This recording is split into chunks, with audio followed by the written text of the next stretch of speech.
유동규 전 성남도시개발공사 본부장님 나오셨습니다. 반갑습니다. 네, 안녕하십니까. 악수 한번 하시죠. 네, 방송에서 많이 배웠고 저희 도서 그 서점에 가서는 당신들의 댄스라는 책으로도 뵀었었는데 오늘 이렇게 전 처음으로 뵙게 돼서 개인적으로 너무 영광입니다. 어떻게 찾아오시는데 어려움은 없으셨습니까? 전혀 없습니다. 저희 위치 너무 좋죠. 위치 너무 좋습니다. 네, 여기 서초동은 그 일주일에 한 두세 번씩 오고 이런 그렇습니다. 누구나 다 아시는 인물입니다만 그래도 잠시 우리 유동규 본부장님을 잠시 소개시켜 드리면은 이재명 전 성남시장 당시 성남도시개발공사의 본부장을 하시면서 대장동 세력과 사이에서 이 가운데 가교 역할을 하셨고 이와 같이 이재명 변호사가 정치인으로 만들어지는 그 과정에서 이른바 도원결의는 삼국지에서 유비를 황제로 만들자 뭐 이런 삼국 통일하자 이런 취지에서 관우와 또 장비가 또 주군으로 모시던 유비가 서로 의형제를 맺었던 그 결의를 했던 사람들 의리의 대명사 아니겠습니까? 그렇게 해서 장비를 악역을 자처하면서 평생 정말 이재명, 정진상, 또 김용을 위해서 헌신했는데 헌신자까지 같이 위기 속에서 자기를 버리는 것을 보고 이거는 아니다라는 판단에서 정말 내가 대한민국의 어떤 역사적 흐름을 한번 바꿔보겠다라고 하는 역사적 사명을 띠고 거의 뭐 민족 중흥의 역사적 사명을 띈 것 같은 정말 자기의 목숨을 정말 걸고 정말 진실을 말하기 시작했던 용기 있는 사람의 대명사 아닌가 생각을 합니다. 실제 성남시의 그 도시개발공사에서 본부장을 하시고 대표이사가 공석인 상태에서 도시개발공사 직무 대행을 하셨고 이후에 대장동 사건이 실제로 사건이 수사가 이루어질 때 처음까지만 한다 하더라도 정말 입이 뭐라고 해야 될까요? 절대 열려지지 않을 그럴 철벽 수비를 하다가 일정 어떤 계기를 통해 가지고 사안의 진실을 검사님 제가 이 사건 진실을 말하면은 사건의 실체를 밝혀주실 수 있는가요? 라는 말로 지금 오늘까지 이른 분입니다. 제가 이렇게 얘기를 한다고 하면은 제 말씀이 어느 정도 맞을까요? 네, 맞습니다. 네. 그리고 제가 뭐 개인적인 말씀입니다만 전공이 성악을 하셨다고 하시는데 네. 목소리가 너무 좋으세요. 저기 그 변호사님이 더 좋으신데요.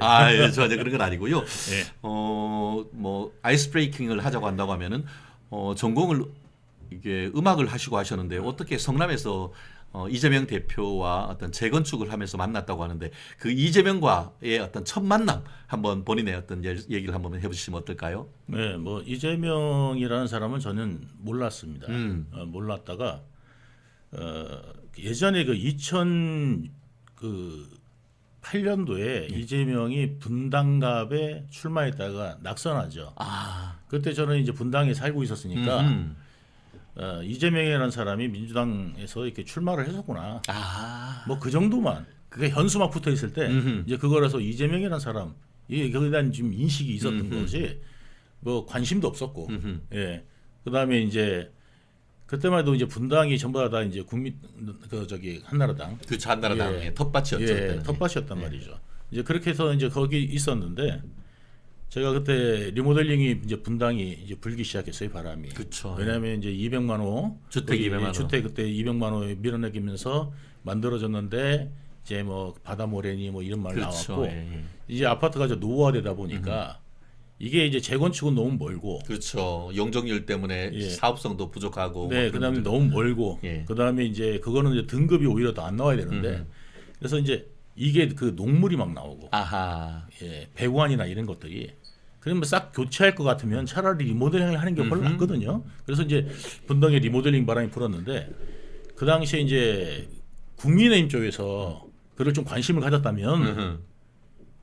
아마 분당 사람들은 지금도 국민의힘을 다 밀 거예요.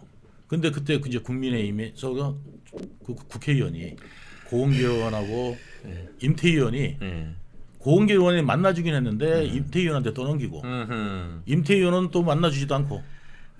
예나 지금이나 국민의힘 쪽 국회의원들은 밥값을 좀 제대로 못했네요. 네, 그러는 바람에 뭐냐면 이재명이라는 이제 괴물이 탄생된 원인이 된 겁니다. 사실 그게. 그래서 이제 이재명이 보자 그러더라고요. 그래서 자기가 이제 민주당 부대변인인데 보자 그래갖고 그 당시만 야당이고 그럼 이제 부대변인이라고 그러니까 일단 만나보자. 그래서 이제 만나게 된 게 거기 이제 이번에 이제 구속됐던 김인섭이 하는 그 나로더라는 그 횟집에서 예. 김인섭 이번에 그 저기 백현동 사건으로 형님 이재명이 형님이라고 부르고 네, 형님이라고. 성남시 공무원들이 회식은 네. 다 거기서 나로도에서 하는 네. 그러니까 그 나로도에 제가 이제 처음으로 이재명을 만나게 된 거고 그때 그 우리가 이제 의기투합해가지고 우리 단지만 해도 1156세대였는데 제가 이제 카페나 이런 데다 우리 단지에 카페가 있어요. 우리 단지 카페가 이제 글을 올리면은 우리 단지 사람들이 다 봐요. 그러니까 이제 우리 단지 사람들이 다 보는데 그때 당시에 이제 우리 아파트 단지 안에 이제 투표소가 있었단 말이죠. 그 이재명 이제 투표할 때 머리에 털 나고 처음으로 민주당을 찍어보자. 이런 분이 굉장히 많았어요. 근데 어쨌든 이재명은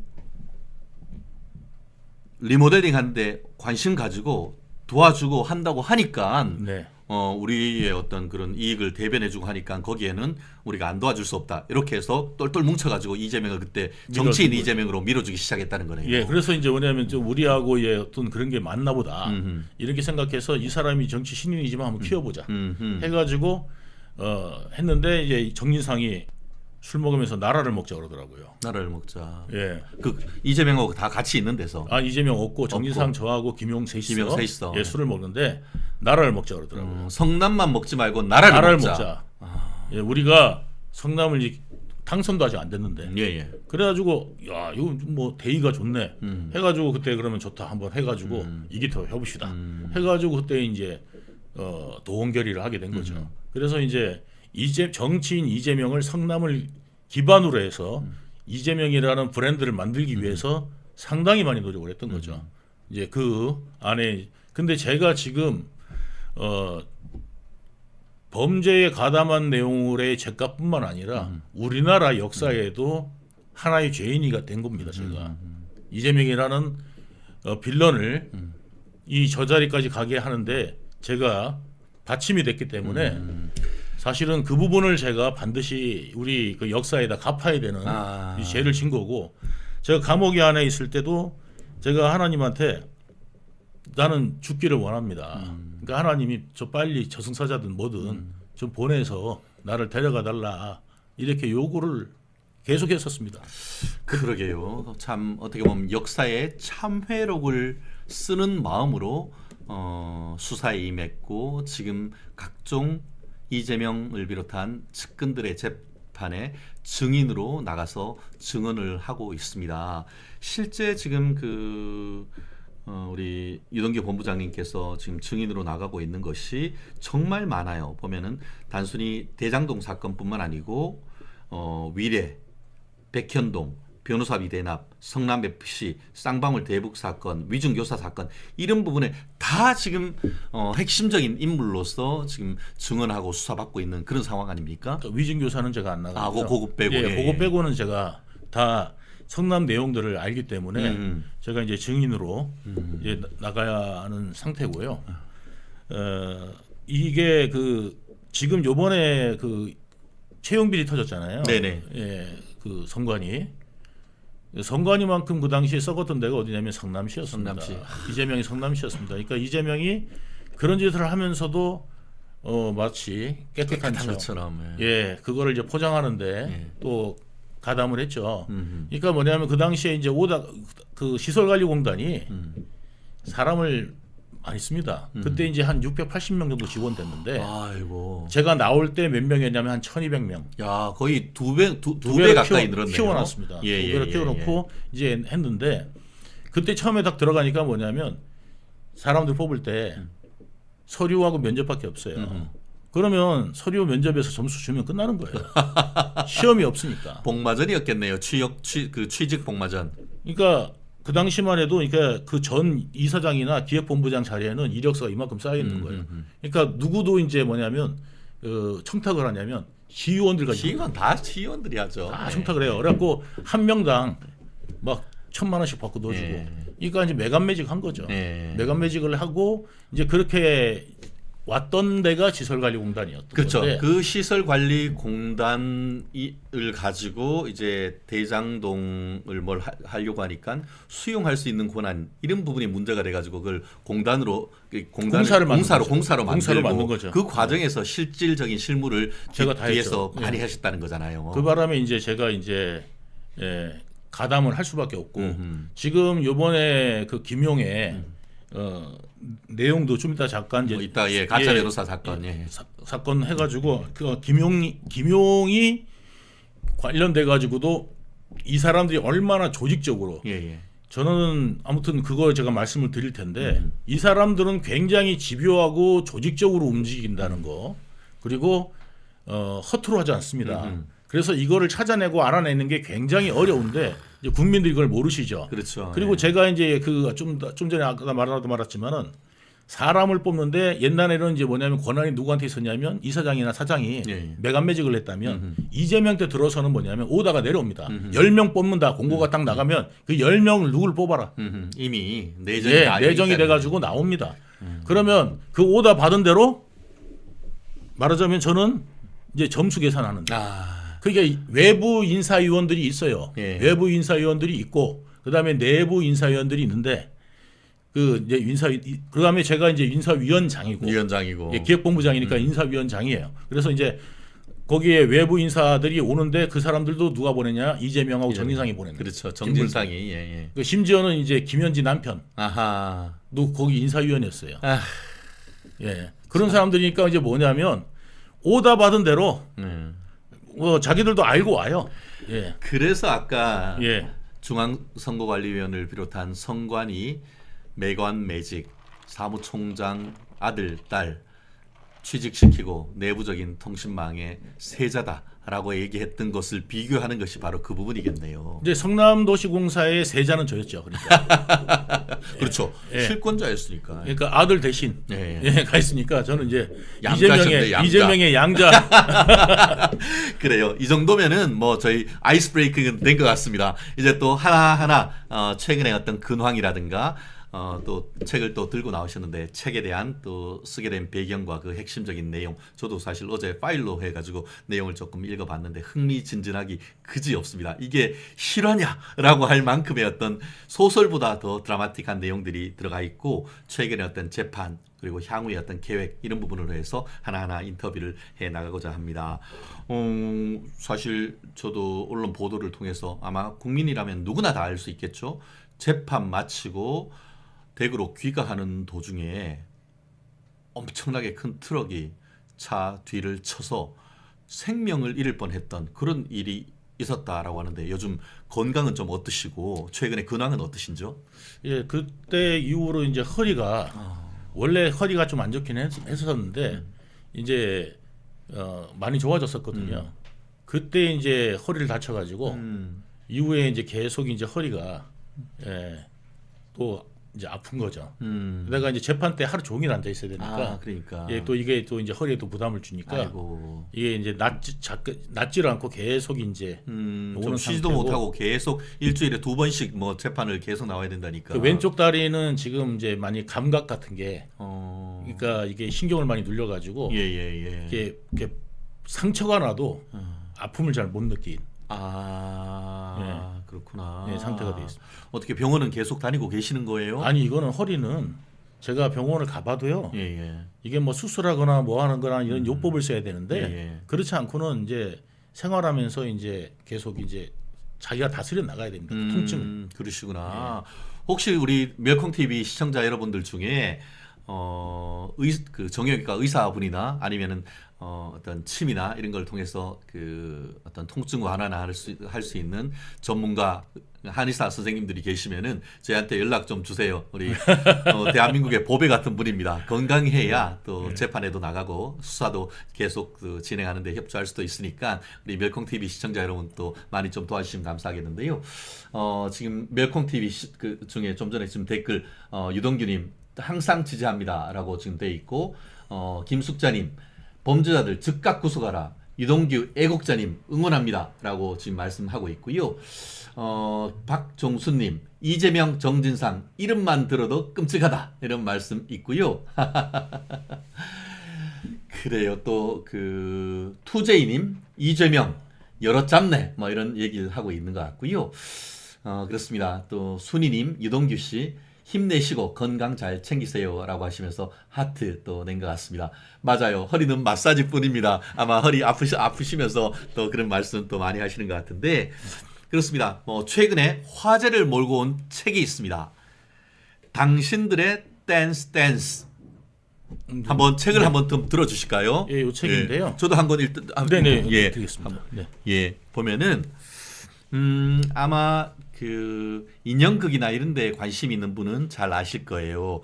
요게 인형극에 쓰는 마리오네트라고 하는 이게 푸펫, 이게 인형 아닙니까? 위에 줄을 달고 이렇게 움직이면은 말도 하고 아주 사람처럼 막 움직이는 아주 정교한 인간같이 생긴 사람같이 생긴 인형인데 이 글 내용을 보면은 이 마리오네트가 나였고 나 위에서 누군가가 그분이 나를 조정하고 있었다 하는 그런 느낌이 강했는데 당신들의 댄스 과연 그분은 누가 조정하고 있는가 이 이름에 얽힌 얘기 탄생의 비화 한번 좀 말씀해 주시겠어요? 네, 이게 이제 그 원래 이제 제목을 따온 거는 그 일본의 이제 소설가 그 책에서 제가 이제 따왔는데 내용들을 보면은 그 예전에 그 뉴욕 타임즈, 예, 뉴욕 타임즈의 그 헨리 스콧이라는 그 지부장이 있었지 않습니까? 네네.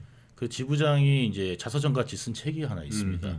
이제 거기 보면은 모든 외신들이 이제 외신들 중에서도 이제 본인이 이게 항상 이제 뭐 리드하고 했을 거 아니에요. 그렇죠. 뉴욕 타임즈면은 예, 뉴욕 타임즈가 이제 리드하고 이제 그렇게 했었는데 그랬는데 다 속았다.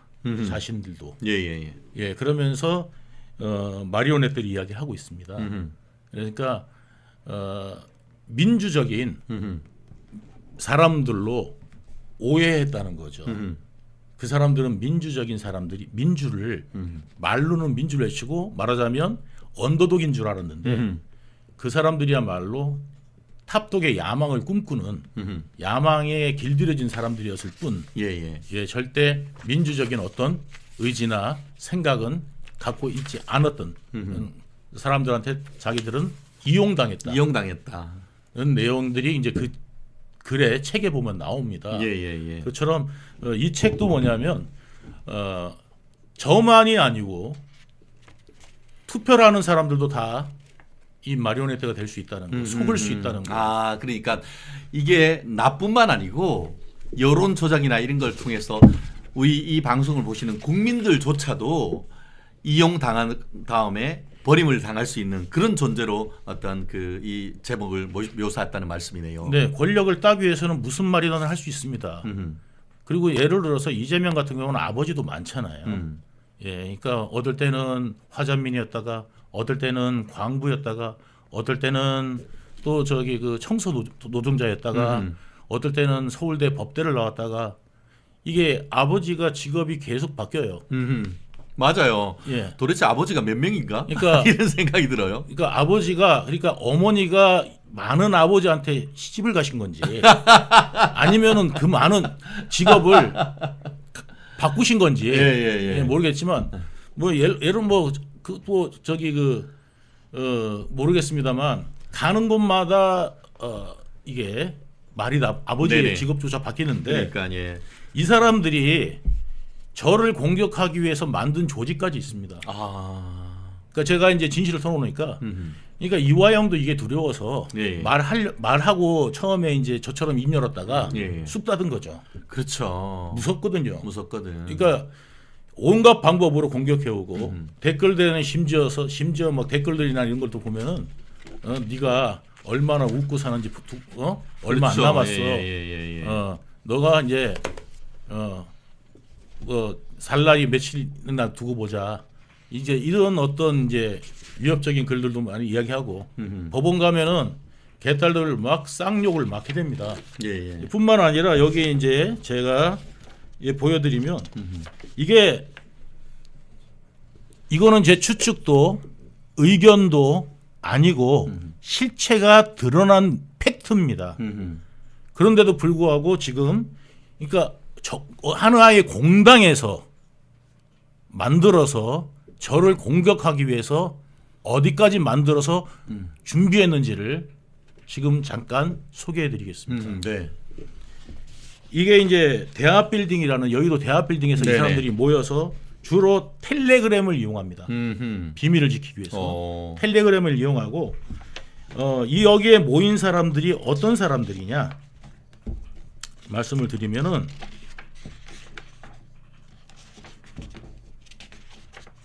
간단하게 말씀드리겠습니다.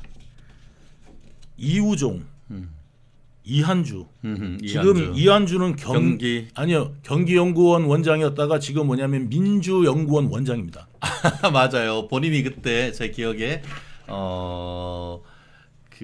저기 어디지? 민주당 국회의원들 뭐 강남 빌딩 다 팔아라 뭐라고 했는데 알고 봤더니만 이분이 상당히 재력가면서 주택을 여러 채 가지고 있었던 그런 문제가 되니까 자기가 못한 겁니다. 예, 그 자기가 이제 그 자리를 전면에 못 났습니다. 예, 못 났던 사람 아닙니까? 예, 민주연구원 원장이고요.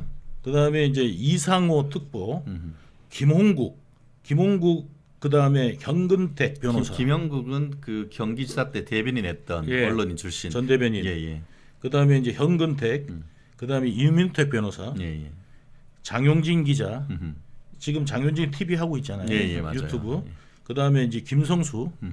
그다음에 안원구, 이경, 안기령. 예, 요즘 방송에 많이 나오고 얼마 전에 안기령은 강북구에 나왔다가 떨어졌죠. 예, 그러니까 이재명이 그 차은우보다도 잘생겼다 했던 안기령. 그렇죠. 예, 차은우보다. 그러니까 저는 안기령이가 어디서 툭 튀어나왔나 이 생각을 했었는데 이 멤버 안에 들어있던 게 이경, 안기령이더라고요. 아하. 이경은 이제 뭐냐면 그 보복운전 때문에 이제 날아간 거 없이 그렇죠, 안 그러면 이경도 주려고 그랬잖아요. 예. 그러니까 왜 친 이재명계가 됐는지 봤더니 유동규 네거티브 팀에 들어가 있는데 여기 이 사람들이 모인 목적이 자 주요 구성원 해가지고 조직 준비단 구성회의 보고 해가지고 딱 나온 겁니다.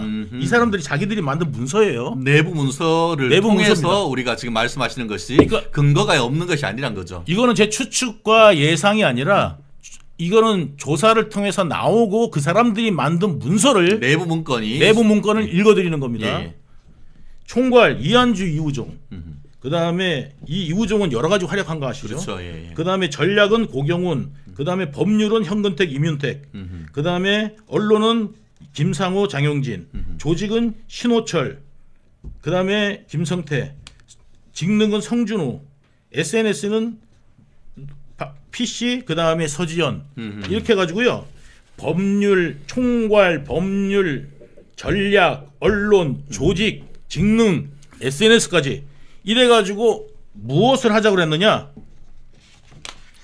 유동규 죽이기 뭐 이런 겁니까? 재판에 그러니까 상대 피고인들의 네거티브 이미지 공격할 것. 야, 그게 쉽게 말하면은 유동규 죽이기 팀을 만들었다는 말이네요. 예. 그 상대는 저밖에 없습니다. 그러니까 네거티브 이미지를 만들 것. 그리고 김용이나 이재명한테는 포지티브 여론을 형성할 것. 여론 형성을 위해서. 그런 내용이 지금 다 들어가 있습니다. 거죠. 예. 그리고 이 조직을 강화하고 확장성 위해서 노력할 것. 그 내부 문건은 어떤 식으로 해서 지금 이게 검찰에서 조사해서 나온 겁니다. 압수수색 영장을 통해서 받은 내용입니까? 야, 무시무시하네요. 이게 실제로 현출이 됐는데 기사 한 줄 안 실립니다. 어느 정당에서도요 이렇게 조직적으로 움직여가지고 여론을 조작하고 상대방을 공격하려고 이렇게 만든 조직, 내부 조직이 만들어진 게 나오면은요, 만약에 국민의힘에서 이게 나왔거나 아니면 청와대 문건으로 이게 나왔으면요, 이재명이 맨날 나와서 난리가 났을 겁니다. 그렇죠. 뭐 국정농단이네, 탄핵하자, 또 그 탄핵하자의 빌미가 될 텐데 네.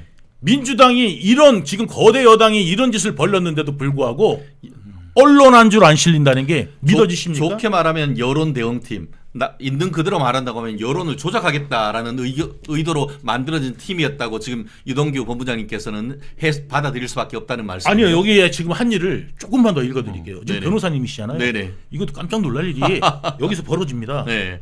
그냥 이 회의로 그친 게 아니라 이 사람들이 매주 화요일 11시에 모입니다. 매주 화요일 날. 예, 이렇게 어디에서 아까 대합빌딩? 대합빌딩에서 모이는데 여기에 이제 누가 가세를 하느냐면요. 예, 누가 가세냐면 새날. 그 다음에 유튜버, 진보 유튜버. 여기에 이제 누구냐면 빨간아재. 뭐 이런 유튜버들. 기자들 쪽에 오늘 저녁에 그날 이제 무슨 일이 벌어졌냐면 1심에서 김영익이 구속됩니다. 김영희 1심에서 5년 선고받고 실형 5년을 선고받고 구속되고 나니까 이 구속 부당함에 대해서 언론 플레이 좀 해달라고 새날 진보 유튜버 기자들 쪽에 연락을 완료했다.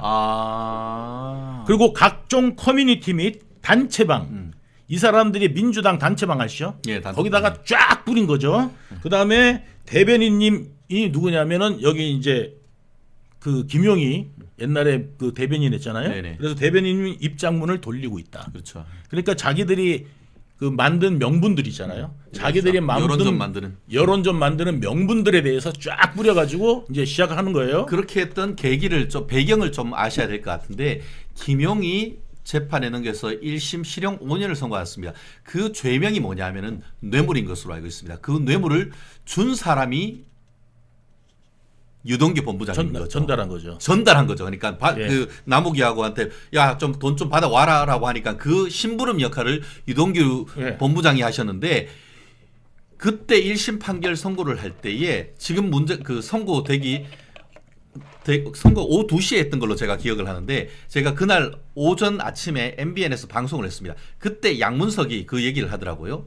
자기가 재판에 여러 번 나가는데 증거가 하나도 없더라. 그러고 유동규 말은 결국 믿을 게 하나도 못 된다라고 얘기를 했고, 제가 적어도 그건 실형 5년은 나온다라고 말씀했었는데, 말씀드렸듯이 유무죄를 가릴 수 있는 가장 핵심적인 증인이 바로 유동규 본부장이었습니다. 그러니까 민주당 쪽에서는 뭐를 하겠습니까? 유동규를 죽여야 되는 거죠. 유동규 말에 신빙성을 까야 이재명이 살고 그리고 그 김영이 사는 거죠. 그러니까 이런 작업을 뒤에서 1심 선고되니까 뒤에서 했다는 거 아닙니까? 네, 그러니까 이게 조직적으로 일어나는데 여기 보면 깜짝 놀라는 게 그 이제 김용태 위증이 일어납니다. 예. 이게 이응우라고 이게 이제 그 대선에까지 그때는 뭐냐면은 그 저기 누구야 그 진보당. 네네. 진보당이 아니라 그게 저기 심상정 의원 계신. 예, 그 녹색 정의당. 정의당. 예. 정의당 후보로 대선 후보까지 갔던 사람이 이응우라는 사람이 있는데, 예. 이 이응우가 거기에 상권진흥원 이재명 밑으로 기어 들어갑니다. 예, 경기상권진흥원. 예, 경기상권진흥원 원장으로 들어가는데, 김용이 5월 3일 날 돈 준 날을 자꾸 이제 김용 쪽에서 특정해라 하니까 5월 3일로 검찰이 특정을 하니까 이 5월 3일 날 자기에 있는 행적 알리바이를 만듭니다. 예. 그 알리바이를 만든 게 자기는 그날 상권진흥원에 경기상권진흥원 즉 광교에 있는 컨벤션 센터에 그게 있거든요. 어마어마하게 컨벤션 센터 그 있죠. 컨벤션 센터 안에 그 경기상권진흥원이 있어요. 그 경기상권진흥원에 자기는 갔었다. 그런데 내가 어떻게 그 시간에 유동규를 만나가지고 뇌물을 받느냐. 네. 그게 이제 거기 사무실로 갔겠냐. 왜냐하면 그때 이제 유원홀딩스 제 사무실에 왔었거니까요. 그래가지고 이제 그때 두 번째 방문이 되는 건데, 그때 이제 왜 갈 수가 없다. 나는 이제 그거를 알리바이를 댄 거예요. 현장 부재 증명을 했는데. 자, 그때 이제 누가 증명했냐면 세 사람이 만났다고 이야기를 합니다. 그때 이제 세 사람이 누구냐면은 한 사람이 이제 더 나옵니다. 여기 이제 조직단에 들어가 있는 사람 중에 한 명이 이제 거기에 이제 가담을 하는데 신호철 이 이제 뭐냐면 나도 그때 거기 같이 있었다. 해갖고 사실 확인 증명서를 써줍니다. 그러니까 없었습니다. 이제 그 김용은 내가 없는 이유를 말씀을 드릴게요. 만나지도 않았는데 자 신호철은 자기도 거기 상권진흥원에 있었는데 세 사람이 같이 만났다. 신호철 경기상권진흥원장 이응우하고 유동규가 아니 유동규가 아니라 김용이 만났다. 김용이 만났다고 했지. 그렇지. 김용이 이렇게 세 사람이 만났다는 거예요. 그래서 김용이 나는 거기에 갔는데 내가 어떻게 6월 홀딩스 시간이냐 분당에 그래가지고 유원 홀딩스 사무실이 위치가 이제 거기 저기 그 판교에 있습니다. 판교에 판교에 있으니까 거기는 이제 광교에 있고 광교 자기는 광교에 있었지 판교에 없었다. 성남에 없었다는 거지. 그래가지고 거짓 증언을 합니다. 이응우가 직접 증인으로 출석해서 그렇죠. 증인으로 그 말을 했습니다. 판사님 앞에서 선서하고 그래가지고 이제 뭐를 했느냐 증거로 자기가 그 휴대폰 구글 캘린더에 휴대폰 구글 캘린더에 그 날짜에 김용하고 같이 있었던 약속이 돼 있었다. 약속이 있었다는 날짜 5월 3일 날 2021년 5월 3일에 이렇게 약속이 있었다는 거를 캡처 화면을 냅니다. 증거로 냈죠. 증거 자료로 냅니다. 그러니까 검찰은 그러면 이건 어떻게 받았느냐? 당신이 이응우한테 그랬더니 뭐냐면은 변호사가 그건 내가 받았다. 이렇게 이야기를 했어요. 그리고 이제 두 번째는 그것도 이제 위증입니다. 가짜입니다. 근데 이제 받을 수가 없잖아요. 자, 그러고 난 다음에 이 사람은 이제 이응우는 뭐냐면 내가 그때 있었다 하니까 판사님이 정말 대단하신 분이에요. 판사님이 이 말 안 했으면 이 조직단이고 뭐고 하나도 드러나지 않았어요. 완전히 바보 될 수 있었던 거지. 뭐라고 그런데 하셨죠? 판사님이 뭐라고 그러냐면 핸드폰을 내라. 그렇지. 왜냐하면 그 핸드폰을 조작될 수 있으니까 핸드폰을 제출해라. 할 수 있겠느냐? 그랬더니 머뭇머뭇거려요. 그때부터 얼음된 거지. 얼음돼서 머뭇머뭇거리니까 아무것도 안 보고 이거 아니 뭐 개인적인 아무것도 안 본다. 로그 파일만 보겠다. 이게 언제 입력했는지 입력감만 보겠다. 날짜가 있을 거 아니에요? 그러니까 예를 들어서 2021년 5월 3일 날 약속을 했으면 5월 3일 이전에 입력을 해야 되잖아요. 그런데 5월 3일 넘어서 입력을 했다는 거는 가짜 약속이잖아요. 그렇죠. 조작됐다는 거잖아요. 그래서 그거를 제출하라고 했는데 이 핸드폰을 제출을 안 해. 끝까지 제출을 안 해요. 그래서 판사님이 어떻게 했냐면 이례적으로 직권으로 압수수색 영장을 발부합니다. 판사가 할 수가 있습니다. 형사 사건은 민사 사건하고 달리 직권적 요소가 있기 때문에 판사가 당장 당신 구속이야 하면 거기에서 구속할 수도 있고 판사가 영장 청구 없이도 압수수색하면 할 수가 있었던 것이죠. 네. 그래서 그 판사님이 직권으로 영장 발부해가지고요 압수수색 갔는데 캡처 화면을 냈던 얼마 전만에 며칠 전에 캡처 화면을 냈고 그러면 2021년부터 그 핸드폰을 갖고 있었다는 이야기 아니겠어요? 그 핸드폰이 분실했답니다. 그게 말이 되는 소리입니까? 전형적인. 그래서 뭐가 들어갔느냐? 검찰이 그때부터 수사가 들어가기 시작한 겁니다. 수사가 들어가서 해보니까 주차 기록이 그때만 해도 김용이 어디 근무했냐면 경기도 주식회사에서 근무했어요. 경기도 주식회사는 어디 있냐면은 그 분당에 있습니다. 분당에 있는 경기도 주식회사에서 근무를 하는데 기록. 그러니까 말하자면 이제 있으면은 광교까지 오려면 걸어오지는 않았을 거 아니에요. 하이패스 기록. 하이패스 기록이나 아니면 주차 기록이 있어야 될 거 아니에요. 주차 기록이 없습니다. 주차 기록이 광교 컨벤션 센터 앞에서 불법 주차가 불가능합니다. 그리고 그 주차장이 텅 비었는데 불법 주차할 이유가 없지 않습니까? 그런데 주차 기록부터 확인하니까 없어. 그래서 뭐를 내느냐? 압수수색 다시 들어갑니다. 그래가지고 뭐를 찾아내느냐? 김용이 그 당시에 자기 사무실에 있었다는 걸 입증합니다. 거꾸로. 거기에 주차 기록이 있는 거예요. 자기 사무실에 그렇지. 주차 기록이 그 컨벤션 센터에 있었다는 그 주차 기록이 없고 그 자기 사무실에 주차 기록이 있고 거기다가 이제 플러스 뭐가 있느냐? 텔레그램을 열어보고 컴퓨터로 열어보고 한 그 기록이 다 있는 거예요. 그렇죠. 결국 오늘 뭐 시간이 한정돼 있기 때문에 사실 하시고 싶은 말씀은 정말 하늘같이 쌓여 있을 겁니다. 이 말씀하시는 취지는 뭐냐면은 아까 얘기하는 것처럼 이 사람들을 있는 거를 검사들 당신한테 입증해봐라는 것을 넘어서 적극적으로 조직적으로 증거를 조작해서 유동규 본부장을 바보로 만들어서 거꾸로 유동규의 진술에 신빙성이 없다는 것을 적극적으로 사건을 조작하려고 했었다가 그 내용이 판사님이 아까 얘기했던 그런 내용에 대한 압수수색을 하고 함으로써 위증했던 사람들을 사실상 어떻게 했죠? 싹 다 구속시켜버렸잖아요.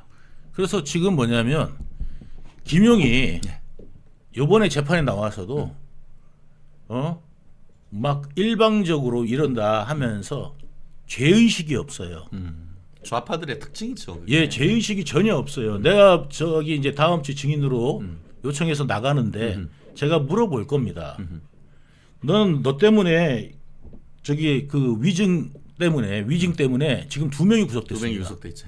예. 원래 3명이 구속돼야 되는데 이응우도 구속돼야 되는데 이응우는 구속날 다 불었어요. 네, 자백했으니까. 그래서 이게 구속을 면한 거고 그거를 도왔던 서지현이라든지 그다음에 여기 이제 보면은 또 P씨, 박모 씨 이 두 사람 이 젊은 애들이에요. 이 애들 2명만 지금 구속되고 증거 조작에 가담했던 사람 가담했다고 증거 조작에 가담해가지고 그 사람 2명 또 구속됐어요. 이 애들 인생 망쳐놓은 거예요. 그렇죠. 김용희 때문에 이 조직단을 만들고 거기 제일 하부에 있던 애들 망친 거고 그리고 텔레그램 그 당시에 그러니까 이 사건 이후에 2022년 이 사건 이후부터 걔들 유튜브에서는 좀 전에 말씀하신 대로 대변인이 나오면 방송에서 그 프레임을 이야기하고 계속 얘기하는 증거 없고 유동규의 말뿐이고 그런 식으로 하면서 유동규 말도 믿을 게 하나도 못 된다. 왔다 갔다 하고 막 이런 식으로 하는데 그 재판에 와가지고 그 금될 거는 다 잡아가지고 했던 게 이 프레임 그리고 여기에 있던 그 새날 그다음에 빨간아재 등등 해가지고 지금 저는 저기 고소 들어갈 겁니다. 왜 그러냐면 이 프레임이 나왔잖아요. 이제 이거는 뭐 정상적으로 만나가지고 그 보도하게 된 경위가 지금 객관적 내부 물증을 통해서 나온 거잖아요. 그래서 이 보도한 그 기자들 그래서 이 프레임대로 보도한 내용들이 이제 저희들은 증거 자료로 해가지고 저희 이제 고소 들어갈 준비를 하고 있습니다. 그래서 지금 이거는 말이 안 되잖아요. 하나를 죽이려고 유튜버 다 붙고 그 다음에 언론 붙고 여기에 심지어는 뭐라 하냐면요 언론 기자가 이렇게 말합니다. 이렇게 좀 방송하라 이렇게 그러니까 해라 하니까 저희가 잘 가공해서 잘 취재해서가 아니고 가공해서 저희가 잘 가공해서 보도하겠습니다. 그거는 언론 기사의 본령에 현저히 어긋난 건 아닙니까? 우리가 비록 조국은 못 구했지만 이재명은 구합시다. 그래요. 어제 저하고 오늘 인사를 드리면서 오늘 출연 요청했을 때에 우리 유동규 본부장님이 저한테 절규하면서 하셨던 말씀이 지금 얘기하셨던 거예요. 우리가 조국은 못 구했지만 이재명은 구해야 된다라는 내부적인 공감대 그런 어떤 캐치프레이즈를 가지고 적극적으로 사건을 조작한 의혹들이 김용 재판 과정에서 다 드러난 겁니다. 다 드러났던 겁니다. 낱낱이 드러난 겁니다. 근데 이거를 갖다가 조중동이 뿐만 아니라 언론에서 이날 재판의 핵심이 바로 이것이 드러난 건데 엉뚱하게 김용이 부인했다 뭐 이런 식으로. 그러니까 이제 언론인들도 좀 정신을 바짝 차려야 됩니다.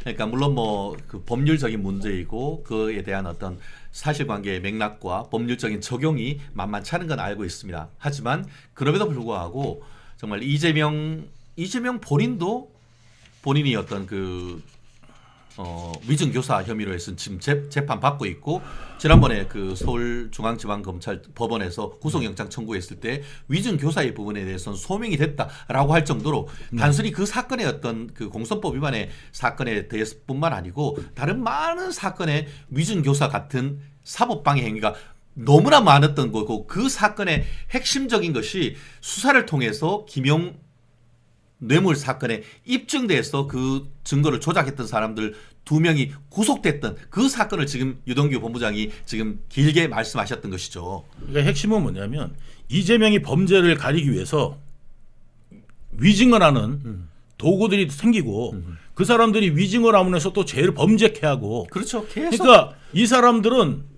그다음에 이 조직단 회의에 가담한 사람들 다 범죄에 가담한 거 아니겠습니까? 그렇죠. 점점 그렇게 또 이런 거를 가담하지 않으면 핵심 자리 못 갑니다. 그래서 저는 이경하고 그때 거기 그 아까 그 안기령이 왜 했느냐 했더니 이런 것들을 가담한 게 있으니까 이 비밀을 지키려면 자리를 줘야 될 거 아닙니까? 그렇죠. 예. 예, 이래서 그런 거고 지금 변호인단들 대장동 변호사들도 왜 5명 6명이나 공천을 네네. 받았느냐? 그 이유가 뭐냐면 그들로의 입막음을 하는 것이 공천 외에는 없다. 이거 아니면 그렇죠. 대답이 안 됩니다. 그렇기 때문에 사실관계를 변호사- 가장 잘하는 사람들이 변호사인 거야. 변호사님도 아시다시피 네. 출정 한번 해가지고 네. 법정에 한번 가면 로펌에서 얼마 받으십니까? 하루. 큰 펌들 같은 경우에는 많이 받죠. 그리고 한 명뿐만 아니고 5명 하면은 김현장 같은 경우에 5명에 대해서 다 받잖아요. 출발할 때 땡 쳐놓고 해놓고 시장이 시간으로 해서 다 했잖아요. 들어오면은 들어왔는 시간 해서 5명 타임 차지하죠. 그러니까 보통 하루에 큰 펌들은 그렇게 합니다. 하루에 500만 원 예. 정도 합니다. 예. 그러니까 뭐냐면 형사 사건 같은 경우에 보통 변호사님들이 한 3, 4천만 원 받으시는 이유가 내가 여기 법원에 한 3번 정도 갈 것 같아. 그러면 한 3, 4천만 원 받고 3번 이상 갈 것 같으면 1억 정도 이렇게 부르는 게 왜 그러냐면 하루에 500만 원. 그러면 10명 가면 5천만 원이 하루에. 근데 김용하고 이재명, 정진상 이 재판에 10명씩 오는데 예? 그 변호사비 김용이 될 겁니까? 정진상이 될 겁니까? 이재명이 될 그거를 한번 다 따져봐야 되는 겁니다. 그래서 변호사비 대납 의혹이 나온 거죠. 이번에도 그런 거죠. 그러니까 그 사람들이 그냥 무료변호 난다? 그럼 대가 없이? 그 자체도 뭐냐면 정치인이면 정치자금법 위반이라는 정치학법 거죠. 위반입니다. 그래서 지금 근데 죄가 하도 많으니까 그것까지는 뒤지지도 못하는 거예요. 그렇죠. 예. 예, 지금 이런 어떤 상황에 지금 놓여 있는데도 불구하고 저 같은 경우는요 변호사 구할 돈이 없는 거예요. 맞아요. 예. 근데 지금 불쌍하니까 지금 무료 변호해 주시는 변호사님들이 지금 2-3분 계셔요. 예. 근데 그분들이 지금 진짜 희생하고 계시는데 진짜 그분들이 정말 공익을 위한 변호사고 인권 변호사입니다. 그분들이 열심히 해준다고 유동규 본부장이 공천권을 줍니까? 그것도 아니잖아요. 이재명이 변론해주면은 대장동 변호사, 로또 변호사 5명 이번에 다 공천 받아가지고 배지 다 달았지 않습니까? 참 이런 걸 보면서 인생의 진짜 비애를 진짜 정말 느끼는 것 비애를 느낍니다. 같습니다. 예. 그렇지만 뭐냐면 어쨌든 제가 이제 살아 있었던 이유는 제가 이런 걸 다 밝히고 이 민주당 이놈들이 저는 이제 뭐냐면 제가 어딘 매체에 나가서 그랬어요. 나한테 배신해줘서 고맙다고. 나를 버려줘서 고맙다고. 그 바람에 제가 세상을 알게 됐습니다. 진짜. 그래서 감옥 갔다 와서 저는 정말 세상을 배웠고 저는 거기서 이미 옛날에 유동규는 죽었다. 예. 저는 생각하고 있고 고백이 나오죠. 책에. 예, 저는 이미 죽었습니다. 그래서 지금 앞으로의 인생은 오늘을 위해서 살 거고 오늘을 감사하고 오늘을 위해 살고 두려움 없습니다. 하나님 외에는.